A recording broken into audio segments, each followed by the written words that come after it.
Surely the presence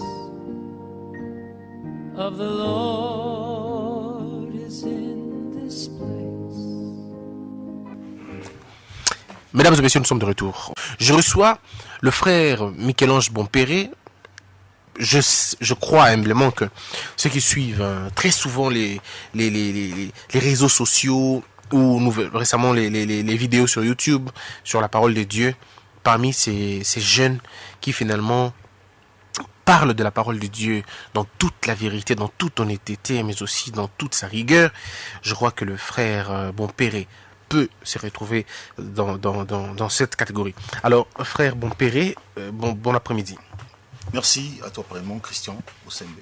Monsieur Bompéré, il faut dire que moi je vous écoute et je vous suis. Parfois j'arrive à lire vos posts, ils sont simplement fabuleux. De la manière dont vous parlez de Dieu, de la manière la plus simple, mais en tout cas très réelle. Je me dis comment on fait pour garder autant de distance avec les choses de Dieu et connaître beaucoup comme ça. Ben, je pense que la réponse se trouve dans la parole. Le Seigneur Jésus dit, il vous est avantageux que je m'en aille, afin que je vous envoie l'Esprit. Et lorsque l'Esprit viendra, il vous conduira dans la vie. Il vous enseignera, au fait.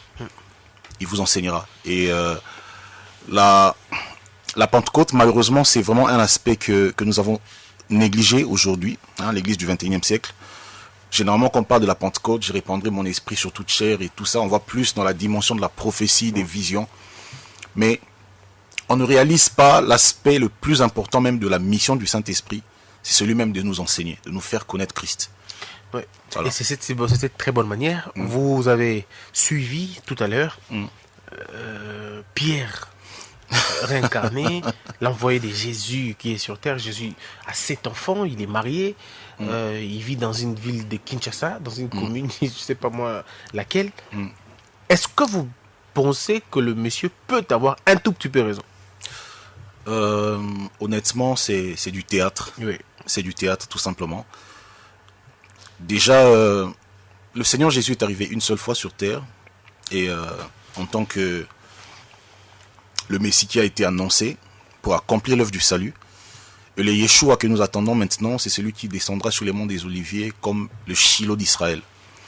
Et quand on parle du Shiloh d'Israël, on voit au fait le paroxysme de la prophétie eschatologique. Donc le Seigneur reviendra pour établir cette fois-ci le royaume du millénaire. Donc si Jésus est au Congo, alors on doit considérer que la RDC est déjà dans le millénium. Oui. Or le millénium, c'est un royaume de paix. Donc si Jésus-Christ est revenu pour la deuxième fois en RDC, alors je suppose que la RDC devrait être en train de vivre la vie du millénium. Eh ben, il a dit aussi que la RDC serait le royaume de cieux, c'est-à-dire R comme royaume, D comme D l'article, et puis cieux comme cieux. Ça, c'est des bêtises, et je pense même que c'est une insulte à notre Seigneur. C'est une insulte à son œuvre, tout simplement. Et donc, je pense que c'est vraiment du théâtre qu'on doit... On ne reviendra pas sur la question. Très bien. Mesdames et messieurs, je vais recevoir le pasteur très prochainement. Mais aujourd'hui, nous parlons avec vous, frère Michel, on parle de ce que moi j'appelle le culte. Le culte de maman. Maman, c'est déjà un concept utilisé dans la Bible, mais qui n'est vraiment pas un très bon concept. Mais comment vous présentez le culte de maman dans l'église du XXIe siècle? L'église est un endroit supposé être un lieu, un sanctuaire, si on doit le dire. Yes. Mais comment dans le sanctuaire, nous pouvons retrouver le culte du mal? Bon, déjà, il faut dire que maman, c'est un terme qui est dérivé, un terme grec qui est dérivé du mot mamonas, qui signifie justement tirer le bonheur dans la richesse. Donc c'est au fait ça, c'est une divinité de la richesse dans laquelle on prétend tirer son bonheur. Pourtant, maman, disons au premier degré, c'est pas si mauvais que ça. Non, c'est déjà mauvais parce que, attention... Parce qu'on parle de l'argent. Maman, c'est pas seulement de l'argent. Okay. Parce que la Bible n'est pas contre l'argent, il faut le préciser. Okay. Lorsque vous lisez Paul, bien sûr que vous remarquez que dans l'église primitive, il y avait des gens qui étaient riches. Même dans les Actes des Apôtres, chapitre 4, la Bible dit que les riches et les pauvres, voilà, vendaient leurs champs et ils apportaient le prix de ce qu'ils vendaient aux pieds des apôtres. Donc Dieu n'est pas contre ça dans la mesure où les matériels, la richesse et tout ça nous sert à soutenir l'évangile et à aider les autres, les pauvres, les orphelins et tout ça. Le Seigneur Jésus nous a suffisamment parlé de l'aumône, par exemple. Mais seulement, au-delà de l'argent que l'on reçoit comme salaire du travail, maman, c'est tout un démon. Ah, d'accord. C'est toute une divinité, alors que la Bible dit que tu n'auras point d'autre Dieu devant ma face. Alors donc, disons, vous dites aujourd'hui qu'il y a à l'église des dieux un culte comme ça. Un culte de maman. Ok. Déjà, lorsque tu parles de l'église des dieux, il faut bien définir les choses. Le Seigneur Jésus a laissé une église, une seule. Et je l'ai déjà précisé que cette église, elle n'est ni de réveil, ni protestante, ni catholique, ni baptiste. Parce que le Seigneur Jésus n'a laissé aucune église dénominationnelle. Ok. Maintenant, ça ne veut pas dire que les protestants et tous les restes ne sont pas chrétiens. Non. L'église du Seigneur Jésus est spirituelle et elle est constituée des morts en Christ et des vivants qui demeurent dans la sainte doctrine, qui marchent dans la sanctification. Oui, là encore, il y a un autre élément sur la sainte doctrine. C'est laquelle? Parce que tout le monde prétend avoir la sainte doctrine. Il y en a même certaines églises qui s'appellent sainte doctrine. Ben, c'est si simple que ça. La simple doctrine, la sainte doctrine, c'est lorsque nous nous référons à ce que l'apôtre Paul dit dans Éphésiens 2:20, il dit nous sommes fondés, établis sur le fondement, l'enseignement des apôtres. C'est ça la sainte doctrine en fait. Parce que dans le concept de sainte doctrine, on retrouve le mot saint et doctrine. Ce qui est saint est pur et non altéré. Et la doctrine, c'est l'enseignement, tout simplement. Donc par sainte doctrine, on comprend qu'il s'agit d'un enseignement non altéré, un enseignement non corrompu. Ce qui nous emmène à comprendre justement qu'il y a effectivement des enseignements altérés, des enseignements corrompus et des enseignements inspirés tout droit de l'enfer, comme l'apôtre Paul le dit. Et notre mission consiste effectivement à dénicher ces enseignements-là, par exemple. Alors, mais quand vous parlez du culte de maman, vous voulez parler exactement de quoi? Le culte de maman, j'aimerais rapidement lire un texte. On va lire ensemble. Dans Matthieu chapitre 6. Vous dites Matthieu 6, le verset 24. Très bien, permettez-moi de me retrouver. Matthieu, vous dites 6, 24. C'est ça, je suis. Alors, nul ne peut servir deux maîtres, car ou il haïra l'un et aimera l'autre, ou il s'attachera à l'un et méprisera l'autre. Vous ne pouvez servir Dieu et maman.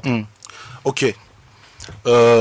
Déjà, ce qu'il faut comprendre, c'est que lorsque le Seigneur, ça c'est le Seigneur Jésus qui parle, lorsqu'il parle des deux maîtres, et en parlant des deux maîtres, il fait allusion à Dieu et maman, c'est-à-dire que le Seigneur nous informe déjà qu'il y a effectivement possibilité de se retrouver à un certain moment en train de servir maman. Et j'aimerais qu'on lise aussi 1 Timothée chapitre 6, et c'est là que je vais vraiment essayer de m'étendre. 1 Timothée 6, oui. Le verset 3 à 10. Alors ça va être long. Si quelqu'un enseigne de fausses doctrines et ne s'attache pas aux saines paroles de notre Seigneur Jésus-Christ et à la doctrine qui est selon la piété, il est enflé d'orgueil, il ne sait rien et il a la maladie des questions oiseuses et des disputes de mots, d'où naissent l'envie, les querelles, les calomnies, les mauvais soupçons. Les vaines discussions d'hommes corrompus, d'entendement, privés de la vérité, croyant que la piété est une source de gain. Croyant que la piété est une source de gain. Ok, tu peux continuer. C'est en effet une grande source de gain qu'est la piété avec le contentement. Ok. Car nous n'avons rien à porter dans le monde et il est évident que nous n'en pouvons rien emporter.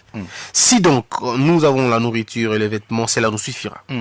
Mais ceux qui veulent s'enrichir tombent dans la tentation, dans le piège et dans beaucoup de désirs insensés, pernicieux, qui plongent les hommes dans la ruine et la perdition. Car l'amour de l'argent est une racine de tous les maux. Et quelques-uns, en étant possédés, se sont égarés loin de la foi et se sont jetés eux-mêmes dans bien des tourments. Ok. Je pense que la parole de Dieu est claire et j'aime quand la Bible parle de cette manière-là. J'aurais bien voulu avoir en face de moi un prédicateur de cet évangile, ce fameux évangile qu'on appelle de la prospérité et tout ça pour vraiment discuter devant la parole. Au fait, la Bible nous présente une catégorie des enseignants, des prédicateurs qui considèrent que la piété est une source de gain. Le gain, comme nous le connaissons, c'est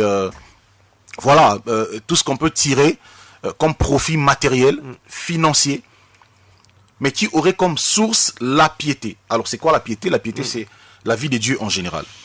Donc l'œuvre du Seigneur, notre foi en Christ et tout ça. Et l'œuvre de ces personnes consiste à faire croire et à faire comprendre aux enfants des dieux que l'œuvre de la croix que le Seigneur Jésus a accomplie, au fait, a pour résultat un certain positionnement financier, une certaine aisance matérielle. Vous voyez? Et il y a même ce qu'on appelle aujourd'hui le mouvement du New Age, hein, qui prêche le Kingdom Now, donc le royaume maintenant. C'est-à-dire que dans la dimension prophétique, l'apôtre Paul dit que les souffrances du siècle présent ne sont pas comparables à la gloire à venir. L'apôtre Paul, qui, comme nous le savons, est un excellent apôtre du Seigneur, que le Seigneur a utilisé pour apporter la parole aux nations que nous sommes, arrive à distinguer deux temps prophétiques par rapport à l'Église. Il parle du temps présent, du siècle présent, comme un temps où l'Église traverse les souffrances, parce que même le Seigneur Jésus dit, vous connaîtrez des tribulations.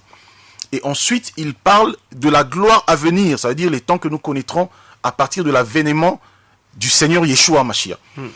Et c'est dans ce temps-là que le Seigneur a prévu pour que son Église rentre dans la gloire, vraiment dans la dimension matérielle et tout ça. Et maintenant, la foi, le royaume des dieux, nous le vivons spirituellement. L'apôtre Paul dit dans Romains 14, le verset 17, que le royaume des cieux, ce n'est pas le manger et le boire, mais c'est la justice, la paix et la joie. Et s'il faut rentrer dans la définition de ces choses, on se rend compte que la justice, la paix et la joie sont immatérielles. On ne peut pas les toucher, c'est vrai. On ne peut pas les toucher, mais ce sont des fruits que l'on manifeste. On les vit. Et c'est ça le royaume, justement. Alors, de quel œil voyez-vous l'Église aujourd'hui? Ça, c'est une très bonne question. J'ai beaucoup de respect pour mon roi, mon Seigneur Jésus. Et l'Église, c'est son épouse. Donc, je ne peux pas me permettre de parler très légèrement de son Église. Parce que dans la dimension, l'Église, elle a une double dimension. Il y a la dimension visible et la dimension invisible. Dans la dimension invisible, l'Église, c'est le corps de Christ, et qui est constitué uniquement de ceux qui marchent réellement avec le Seigneur et qui gardent sa parole. Dans cet aspect des choses, l'Église, elle est pure, elle est sans tache, elle est parfaite. Mais ensuite, il y a la dimension visible de l'Église qu'on appelle la dimension locale. Quand on dit Église d'Éphèse, Église de Pergame et tout ça, ça c'est la dimension visible. Et c'est là maintenant qu'on peut vraiment trouver des choses à dire et à redire. Okay. Et dans cet aspect des choses, il y a un chaos total. Alors comment comment vous expliquez ces contrastes entre l'idéal qui est parfait et le visible qui est chaotique? Ok. Ce contraste se justifie par le fait que l'idéal ne peut pas être infiltré. D'accord. Parce que l'idéal, il est spirituel, c'est le corps de Christ. Pour rentrer dans le corps de Christ, il faut réellement naître de nouveau. Et ensuite, voilà, on demeure dans le corps. Alors que dans la dimension visible, on peut être infiltré. D'ailleurs, le Seigneur, dans Matthieu, je crois, le chapitre 25, nous parle de la parabole de l'ivraie et le blé. Le maître qui a planté, et la nuit, l'ennemi qui vient aussi et qui plante. Dans le même environnement, dans le même champ.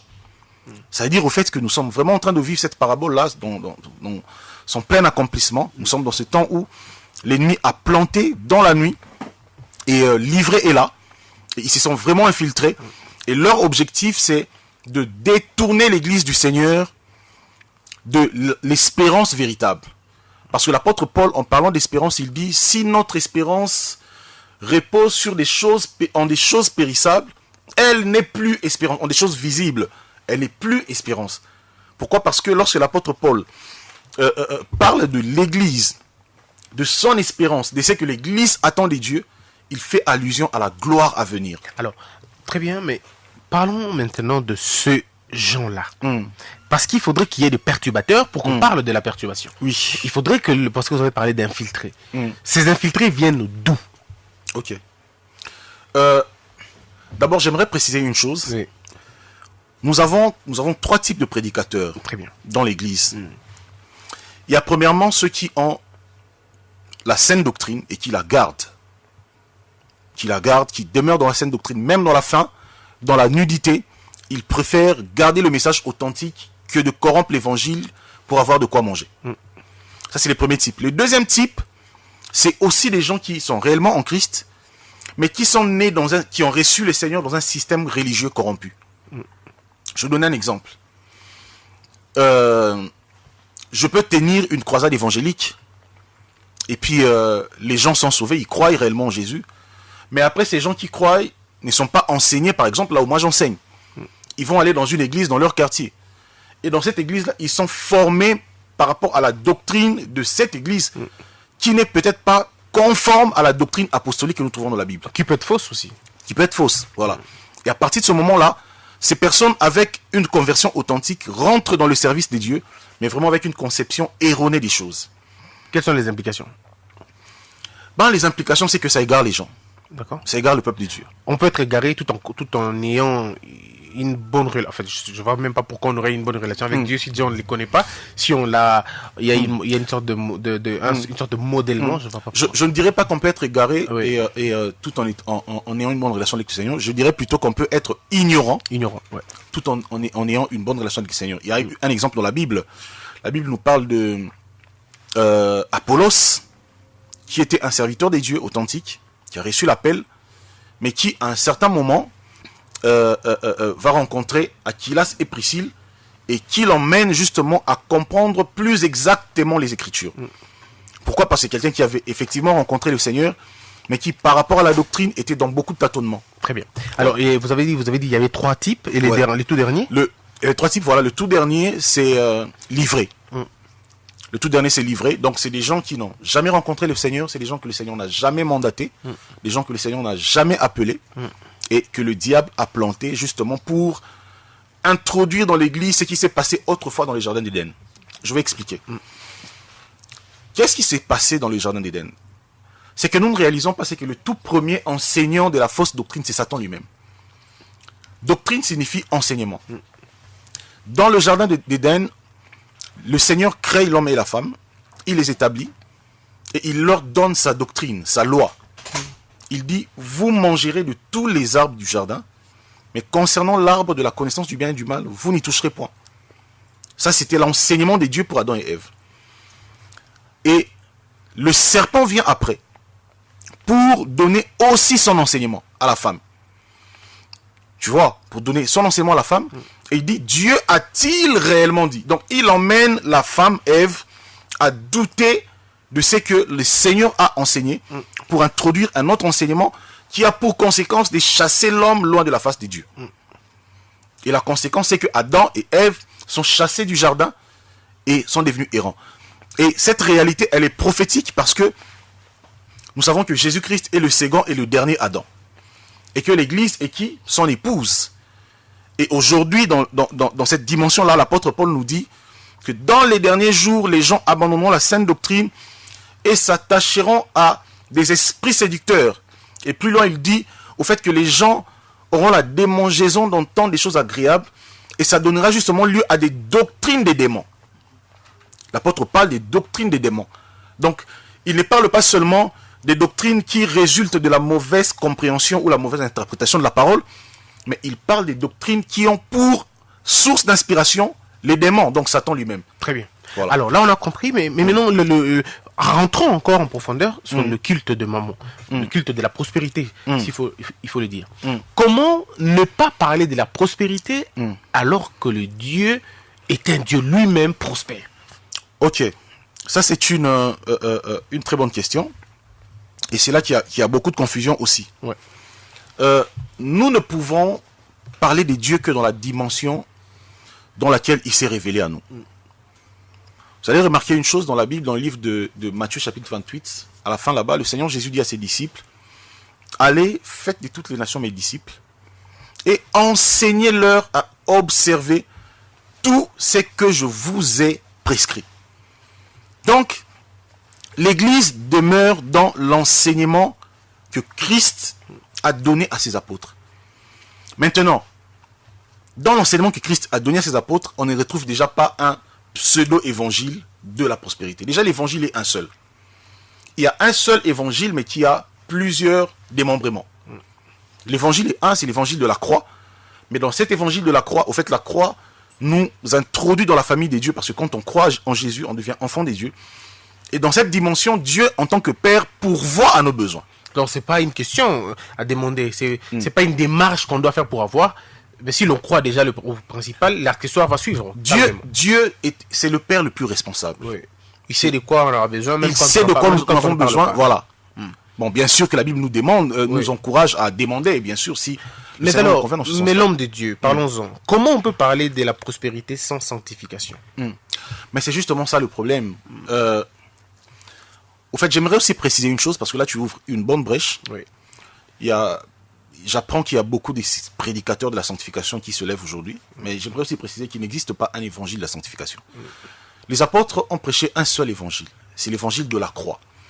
Maintenant, dans cet évangile de la croix, il y a plusieurs détails, notamment la vie de sanctification. La sanctification dans l'évangile de la croix, c'est une vie. Voilà pourquoi la Bible nous dit « Recherchez la paix et la sanctification sans laquelle personne ne verra Dieu. » Donc, il n'y a pas un prédicateur spécialiste de la sanctification. Nous prêchons tous la croix. Au fait, nous sommes censés tous prêcher la croix. Oui, mais la croix, il y a certainement une voie à suivre pour la croix. Il y a une seule voie à suivre pour la croix. Oui. Là, je parle vraiment dans la dimension évangélique pour les païens. Oui. C'est de croire en Jésus. C'est la seule voie à suivre parce qu'il n'y a aucune œuvre à faire. Oui, oui. Et maintenant, à partir du moment où on croit, on entre maintenant dans la vie des fruits, des œuvres, parce que Jacques nous dit qu'il n'y a pas, de foi sans œuvre. La foi sans œuvre est une foi morte. Je voudrais vous laisser entre les mains des auditeurs qui vous appellent, qui posent des questions pour répondre, mais poursuivons un tout petit peu. Comment on croit en Dieu et on n'arrête pas la masturbation? Okay. Comment on croit en Dieu et on n'arrête pas l'impudicité? Comment on croit en Dieu et on n'arrête pas le vol? Comment on peut dire qu'on croit en Dieu, mais on est toujours si impoli, on est toujours si désagréable, on est toujours si stressé, on est toujours si orgueilleux, si insolent? Okay. Comment on croit? Ok. Il y a deux raisons. Okay. Il y a deux réponses.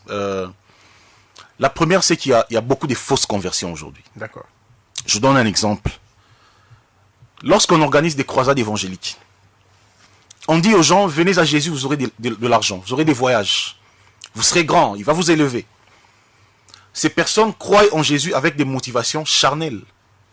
Des motivations, voilà, pour satisfaire l'ego. Donc ils sont déroutés avant de naître. Ils sont déroutés déjà avant même de naître. Donc, même lorsque le pasteur dit, voilà, il y a une fête dans les cieux aujourd'hui parce qu'il y a beaucoup de gens qui ont reçu, en réalité, ils n'ont pas cru. Oui. Ils ont suivi une idéologie très charnelle. Et ils sont dans la fausse conversion. C'est un piège de l'ennemi auquel il faut vraiment qu'on fasse attention. Alors, d'autre part, il y a effectivement des gens qui sont dans la foi. On retrouve ça dans l'église de Corinthe.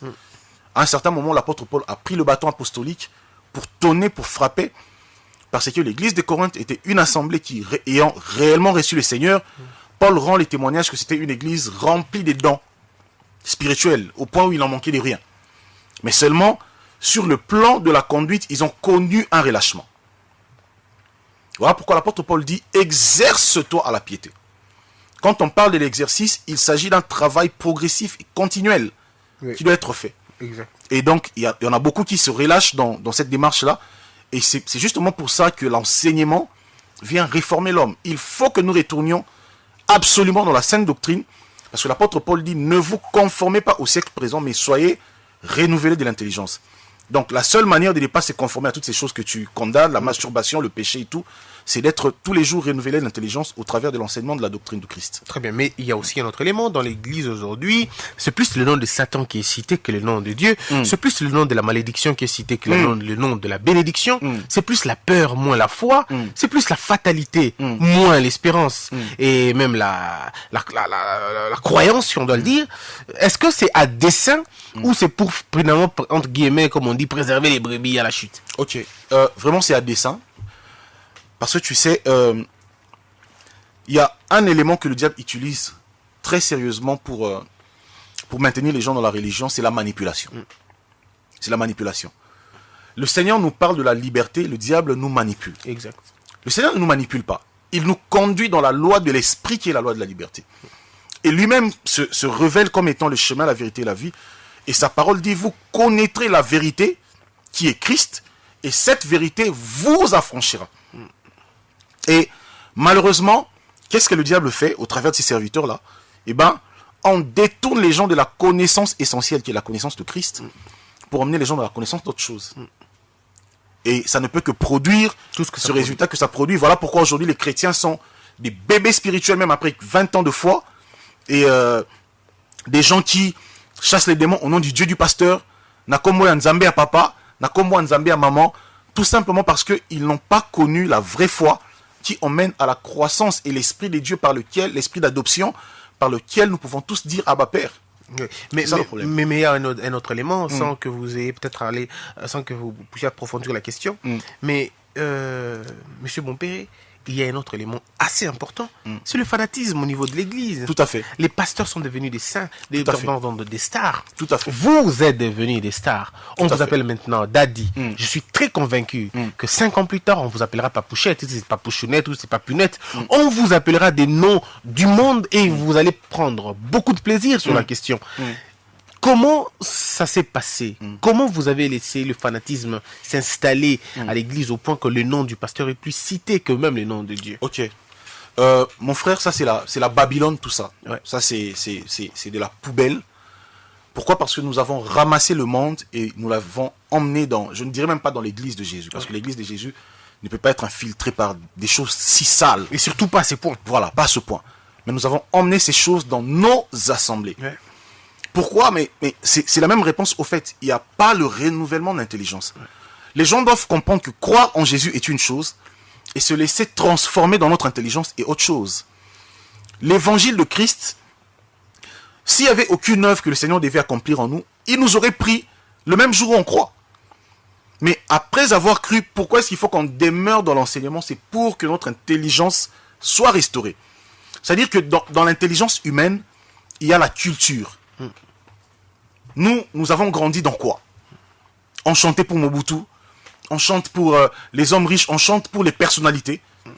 Et du coup, on aime les déjà les lourds. voilà. Et nous avons ça dans le sang. Et donc, lorsqu'on vient à Christ et qu'on exerce une certaine influence spirituelle en termes de ministère public vis-à-vis des frères et des sœurs, dont on est des serviteurs et non des chefs ou des conducteurs, non? Parce que même le terme conducteur aujourd'hui est très déformé. L'apôtre Paul, quand il parle de serviteur des dieux, il parle de l'esclave et non pas d'un gourou. Donc ça, c'est encore un autre sujet. Et donc, dans cette dimension-là, il faut qu'on accepte de se laisser transformer par le Seigneur, par sa parole. Et malheureusement, nous avons des prophètes, surtout cette histoire des prophètes, nous avons des prophètes qui n'ont ni le message de Christ, ni la transformation de l'âme, et qui y sont parce que voilà, ils ont un don spirituel. Et moins encore les bons sens. Voilà. Parce que comment on arrive, pasteur, à déshabiller une femme sous prétexte de loindre, je sais pas moi de quoi. Comment on fait pour marcher sur les hommes? On les demande de se mettre à 4 pattes et un pasteur marche sur eux. Alors je me dis, qui trompe qui en ce moment? Qui fait du mal à qui? Est-ce le pasteur fait du mal aux fidèles ou les fidèles font du mal à leur pasteur? Il y a une réalité qu'il faut comprendre là, c'est que la responsabilité elle est partagée. Tous ces peuples qui se laissent manipuler, c'est justement parce que c'est ce qu'ils ont cherché. Ah d'accord. Dans les livres d'Amos, le Seigneur Dieu dit à Israël que voici, j'enverrai la famine. Il est arrivé un moment en Israël où Dieu a privé ce peuple de la vraie parole. Pourquoi? Parce que tous les vrais messagers qui sont passés ont été tués. Ils ont été lapidés. Et à la fin, le Seigneur, bon, écoute, j'envoie des gens, j'envoie des messagers qui emmènent la vraie parole, vous les lapidez, vous insultez. Je rends vraiment mes hommages à un homme de Dieu merveilleux, je ne l'ai jamais vu de son vivant, Jacques-André Verneau, qu'on a connu dans ce pays. Oui. Mais c'est vraiment un modèle. Mais des gens comme ça ont été vilipendés, incompris en tout cas. Incompris, oui. Insultés dans certains mouvements et traités d'églises mortes et tout ça là. Pourquoi? Parce qu'ils prêchent la crainte des dieux, le retour de Jésus, la repentance et tout. Et voilà comment on a traité des hommes, des voix prophétiques que le Seigneur avait envoyées. Et donc aujourd'hui, la multiplicité de ces manipulateurs, c'est aussi la conséquence au fait de l'état du cœur de ce peuple. Et c'est que nous voulons entendre. Mais comment faire pour sortir de ces cultes mamans à l'église? Comment faire pour purifier les sanctuaires de Dieu? Ok. La seule manière pour nous de purifier le sanctuaire, c'est de retourner à la sainte doctrine. Ouais. Il n'y a pas d'autre choix. Le retour à la sainte doctrine est un impératif. Et voilà pourquoi je bénis Dieu, parce que de plus en plus, il y a des gens qui se lèvent de tous les milieux et qui disent que nous devons maintenant retourner à la parole authentique. Et comme des chrétiens de Béret, les chrétiens doivent désormais apprendre à vérifier dans les Écritures si ce qui leur est enseigné est conforme à ce que la parole dit. J'étais avec un chrétien, il a fait 10 ans de foi. ou même 15 ans, je crois. Mais il m'a dit, vous savez, on discutait, puis il m'a dit, tu sais, dans la Bible, il est écrit, aide-toi, le ciel t'aidera. Alors là, je suis pas en train de comprendre. C'est pas biblique. J'ai pas compris, en tout cas. J'ai dit, mais ça peut pas venir d'un enfant de Dieu. Donc, j'ai tout de suite compris qu'il y a des chrétiens qui n'ont jamais lu la Bible. La Bible dit l'union fait la force. Oui. La Bible dit chanter ses prières 2 fois. Oui. Des choses qui Par ne sont exemple, nulle ça, part dans la Bible. Nulle part. Il y a même quelqu'un qui a dit, ce qui est révélé est condamné. Alors, Voilà. je me dis, mais c'est où? Il dit, mais écoute, la Bible a seulement dit. Alors, je crois qu'il a entendu par son pasteur. Il a entendu pasteur parler, Dadi a dit, et il a cru que tout ce que Dadi a dit, suffit que Dieu soit cité là pour que ça soit une parole d'évangile, que ce soit une parole de la Bible. Alors, est-ce que pasteur, frère, bon père, votre démarche ne consiste-t-elle pas à présenter Christ comme la seule pierre angulaire, Effectivement. c'est-à-dire le dénominateur commun, ou c'est vous qui nous montrez votre intelligence? Surtout, excusez-moi de vous le dire, surtout vous les jeunes frères, je me pose la question, vous allez apprendre la parole de Dieu pour nous édifier ou pour nous intimider?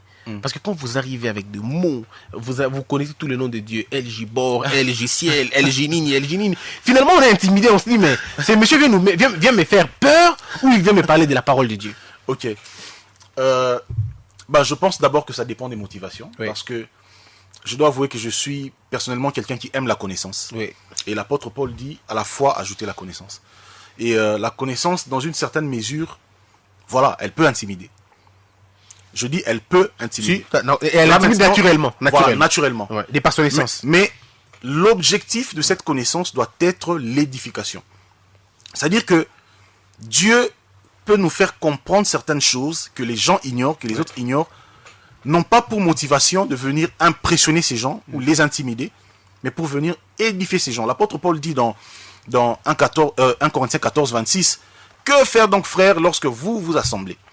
Les uns ont-ils un cantique, un témoignage, une exhortation, donc un enseignement, que tout se fasse pour l'édification. » Donc l'édification, c'est les seuls buts. À partir du moment où nous ne poursuivons plus l'édification des autres, donc il n'y a plus d'amour, on tombe dans ce que l'apôtre Paul appelle cette connaissance qui enfle d'orgueil.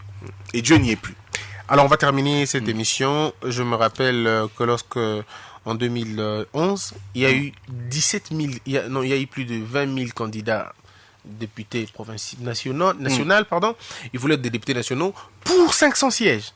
Alors je me disais qu'il y a des gens qui prenaient la politique à la légère. De la même manière aujourd'hui, quand je vois l'affaire de Dieu, parce que moi quand je suis devant les choses de Dieu, j'ai bien peur. J'ai des pieds qui tremblent, des mains qui tremblent. Mais quand je vois des jeunes aimer cette appellation de Thomas, il y en a qui veulent être un Thomas, qui veulent être Daddy tout de suite. Mais je me dis, pourquoi la chose de Dieu ou les choses de Dieu ne font plus peur? Ça devait faire peur. Ok. Oui. Là, tu touches à un point très important et qui constitue même mon combat. Oui. Je pense que toutes les fois que je suis avec les frères qui sont avec moi dans le mouvement que je conduis, le Rassemblement des disciples de Jésus, Oui. et on a vraiment cette habitude de marteler un peu sur ça, de telle sorte à ne pas encourager les frères à courir vers le ministère, mais à courir vers le Seigneur. Parce que nous croyons en Jésus. Au fait, le problème, c'est d'abord la définition que nous avons du concept serviteur de Dieu. On nous a fait comprendre que un serviteur de Dieu, c'est celui qui se tient devant les gens et qui prêche. Et à qui on donne tout. Voilà, à qui on donne tout. Et du coup, les jeunes voient ces honneurs, ils voient tout ce que ça représente, et ils ne savent pas qu'on peut être serviteur de Dieu dans son bureau, à l'université, dans sa famille, et tout ça. Pourquoi? Parce que nous sommes un royaume des sacrificateurs. Donc c'est ça le problème. Et lorsqu'on lit dans la Bible, bizarrement, nous remarquons que toutes les personnes que le Seigneur a appelées ont commencé par y renoncer. Exactement. Pourquoi? Parce que la première chose qui te frappe lorsque tu rencontres le Seigneur, c'est la grandeur et la profondeur de sa sainteté. Tu te trouves tellement impur, petit, incapable, face à la grandeur de la mission que ce Dieu saint et grand te confie, au point où tu dis, je ne peux pas. Et c'est là que tu reconnaîtras si c'est Dieu qui t'a appelé à cela ou pas, parce que là maintenant il te prendra de force et il va t'équiper pour l'œuvre à laquelle il t'appelle. Moïse en Égypte était un homme, comme les témoins c'est témoigné dans les Actes des Apôtres, était un homme fort en parole et en acte. Mais lorsqu'il rencontre le Seigneur, il est transformé par la souffrance. Après, le Seigneur lui dit, va devant Pharaon, il dit, je ne sais pas parler. Et c'est en ce moment-là que l'homme ne sait plus parler, l'homme qui était autrefois fort en parole et en acte, c'est quand il ne sait plus parler que le Seigneur devient sa force et sa bouche. C'était un grand plaisir. On va terminer sur cette question. Mais frère Michel, vous allez nous donner votre numéro, vos coordonnées. Comment on fait pour vous joindre? Je rappelle que vous êtes juriste, vous avez fait le droit, Ouais. ce qui est normal pour être éloquent, mais aussi équipé par les seigneurs. Amen. Moi, je le dis toujours, j'apprécie votre manière de parler, j'apprécie votre manière surtout votre manière d'écrire. J'apprécie beaucoup vos positions. À chaque fois que je vous lis sur Facebook, je me dis mais ce gars parle comme moi à la fin. Genre aussi, Alors, alors vous allez donner vos coordonnées. Comment on fait pour vous? justement, Ouais. donc les frères et les sœurs peuvent nous contacter sur la première page, Rassemblement des disciples de Jésus officiel. Rassemblement des disciples de Jésus officiel. Donc, ils verront toutes les informations liées à nos activités. Et ensuite, il y a ma page personnelle, donc Michel-Ange Bompéré. Ça s'écrit Michel-Ange Bompéré. Et donc, ils peuvent nous retrouver. Voilà, mesdames et messieurs, merci beaucoup. Vous avez été nombreux à suivre cette émission. Je vous rappelle que si vous avez vraiment besoin de le rencontrer, eh bien, vous pouvez faire comme il vous a demandé, mais vous pouvez m'appeler après l'émission. C'est vrai, on va discuter. Voilà comment ça va vous allez faire. Si vous allez sur Facebook, par exemple, vous écrivez Michel-Ange Bompéré. Alors, mais donc, c'est lui quand c'est beau et c'est noir, hein, c'est lui. Quand c'est pas beau, c'est pas lui. Ou vous m'appelez moi au 089 7 505 089 7 505. Si vous appelez tout de suite, vous aurez la possibilité de parler avec lui. C'est quelqu'un de très discipliné. Merci beaucoup, le frère Michel Bompéré. Je rappelle que vous êtes homme de Dieu, vous êtes fils d'un pasteur, mais vous êtes aujourd'hui vous-même, on doit le dire, vous évoluez dans votre mouvement, le mouvement de rassemblement de disciples de Jésus-Christ. Et vous pouvez, mesdames et messieurs, le rencontrer partout pour discuter. Il apprécie le débat, il aime les débats, il aime les croisades, il aime les rencontres. Faites-le, vous allez vous rendre compte que c'est bien. On se retrouve très prochainement. Je reconnais que je ne vous ai pas laissé le temps de parler, je ne vous ai pas laissé le temps de poser des questions, mais c'était juste une introduction. On va revenir avec lui si ça vous intéresse. 89 7 50 5. L'amour est en Dieu, Dieu est amour, paix dans le monde. I can hear the brush of angels' wings. I can hear the brush of angels'